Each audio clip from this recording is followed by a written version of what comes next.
Hi, ഇന്ന് നമ്മൾ ഉണ്ടാക്കുന്നത് പച്ചക്കായ വെച്ചിട്ടുള്ള തോരനാണ്. അതിന് ഞാൻ കുറച്ച് പച്ചക്കായ എടുത്ത് വെച്ചിട്ടുണ്ട്.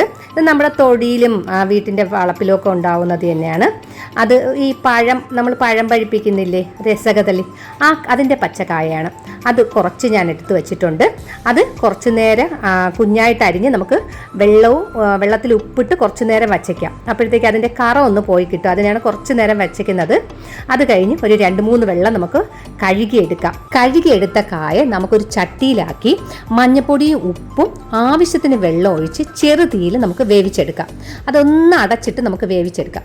കായ ഒന്ന് പകുതി വേവാകുമ്പോഴേക്ക് നമുക്ക് നേരത്തെ തന്നെ ഞാൻ 1 കപ്പ് പയർ വേവിച്ച് വെച്ചിട്ടുണ്ടായിരുന്നു. അതും കൂടെ തട്ടി ഒന്ന് ഇളക്കി ഒന്നും കൂടി വേവിക്കുക. അപ്പോഴത്തേക്ക് രണ്ടും കൂടി ചേരുമ്പോൾ നന്നായിട്ട് വെന്ത് കിട്ടും. അല്പം ഒന്ന് വേവ് കൂടിപ്പോയി എന്ന് വെച്ച് കുഴപ്പമൊന്നുമില്ല. ഇതൊരു കുഴഞ്ഞ പരുവത്തിലുള്ള തോരനാണ്. അതുകൊണ്ട് അല്പം എല്ലാം കൂടി ഇട്ട് ഒന്നും കൂടി നമുക്ക് അടച്ചു വെച്ച് ഒന്ന് വേവിക്കാം. ആ സമയം കൊണ്ട് നമുക്ക് ഇതിന് തോരനുള്ള കൂട്ടുണ്ടാക്കാം. ഞാൻ അതിനായിട്ട് നാളികേരം ചിരകിയത് 1 കപ്പ് എടുത്തിട്ടുണ്ട്. അല്പം നല്ല ജീരകവും 3 കഷ്ണം വെളുത്തുള്ളിയും അല്പം കറിവേപ്പിലയും എരിവിന് 2 പച്ചമുളകും എടുത്തിട്ടുണ്ട്. എല്ലാം കൂടി ഒന്ന് നമുക്ക് മിക്സിയിലൊന്ന് അടിച്ചെടുക്കാം. അതിനുശേഷം ഈ കൂട്ട് വെന്ത് കിടക്കുന്ന പയറിലും കായിലേക്ക് നമുക്ക് ഇട്ട് കൊടുക്കാം. ഇട്ട് നന്നായി ഇളക്കി യോജിപ്പിക്കാം. ഇനി നമുക്ക് തോരൻ താളിക്കാനായിട്ട് ഒരു പാൻ അടുപ്പത്ത് വെച്ച് അതിലേക്ക് ആവശ്യത്തിന് വെളിച്ചെണ്ണ ഒഴിച്ച് കടുകിട്ട് പൊട്ടിക്കുക. കടുകൊന്ന് പൊട്ടി വരുമ്പോഴേക്ക് അതിലേക്ക് നമുക്ക് വറ്റൽമുളകും ചെറിയ ഉള്ളി അരിഞ്ഞതും കറിവേപ്പിലയിട്ട് നന്നായി മൂപ്പിച്ചെടുക്കാം.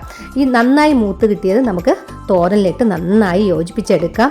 വളരെ ടേസ്റ്റി ആയിട്ടുള്ള പച്ചക്കായ തോരൻ റെഡിയാണ്. നമ്മൾ പണ്ട് കഴിച്ചിട്ടുള്ളതാണ്. ഇപ്പോഴത്തെ പലർക്കും പച്ചക്കായ അതെന്താണെന്ന് പോലും അറിയത്തില്ല. അപ്പോൾ എല്ലാവരും ഒന്ന് വീട്ടിൽ ട്രൈ ചെയ്ത് നോക്കണം. നല്ല ടേസ്റ്റാണ്. അധികം നമുക്ക് സാധാരണ തോരൻ കഴിക്കുന്നതിനേക്കാളും ഒന്ന് ധാരാളമായിട്ട് നമുക്ക് കഴിക്കാൻ പറ്റും ഇതാവുമ്പോഴത്തേക്ക്. അപ്പോൾ എല്ലാവരും ഒന്ന് ട്രൈ ചെയ്ത് നോക്കിയിട്ട് അഭിപ്രായങ്ങൾ പറയുക. വീണ്ടും ഇതുപോലുള്ള നല്ല നല്ല വീഡിയോകളുമായി നമുക്ക് കാണാം. ബായ്.